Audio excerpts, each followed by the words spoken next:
पंज न रहंदे वो तुझी कब्र में तो सागर वेदा तो लिहाजा किनो किनो किनो पंजो जी चंदन सुठे सा वेंदे तो सुठो थींदे त किने सा वेंदे किनो थींदे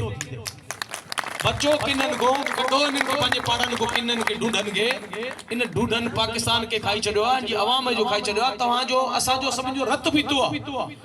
इन जो मकसद आ असा किन्ना हूं तो सियासत में भी सब किन्ना अचे बुरा अचे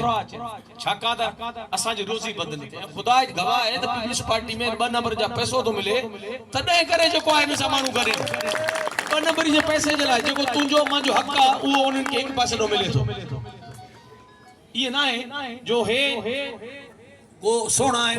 वड़ा हिम्मत वाला ईमान वाला गैरत वाला ऐसा सब बेकार ये ना है रद्दी किन्ना धप्पे ये तवा के गुमराह कंदा बस ये तवा के बुराई जी तरफ माइल कंदा छाका दे शैतान जी लिफ्ज इनन चटिया इनन शैतान जी लिफ्ज चटिया ये शैतान जा यार है ये दजाल जा यार है ये गुमराह कंदा हकीकत है कि मुसलमान के जे को भी मुसलमान आ उनके गुमराह कंदा शैतान जो कम छाए मुसलमान के गुमराह कर नेक के गुमराह कर तो माजा भाइरो मेहरबानी करे पांजा पैर पुख्ता करो 8 फरवरी ते पंजो मुर्सी करे निकरो बारन बच्चन सा पंज शुनाती गाड खड़ो ए पंजू पोलकू खटे पंजो मोह मथे करो ए उनके बुधाओ तो पांजा गुलाम बनाओ ए मायू चाहेंदुस तो मेहरबानी करे पांजी पीटीआई पार्टी तवांजी अवामी पार्टी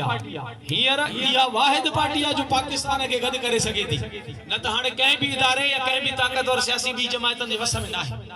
सिर्फ पीटीआई इमरान जो पाकिस्तान के मुतफिक करे सके तो हर कौम के वरी भी मुतफिक करे सके तो लिहाजा इमरान खान जी पार्टी जी अवां के वध मुवद भारत होजे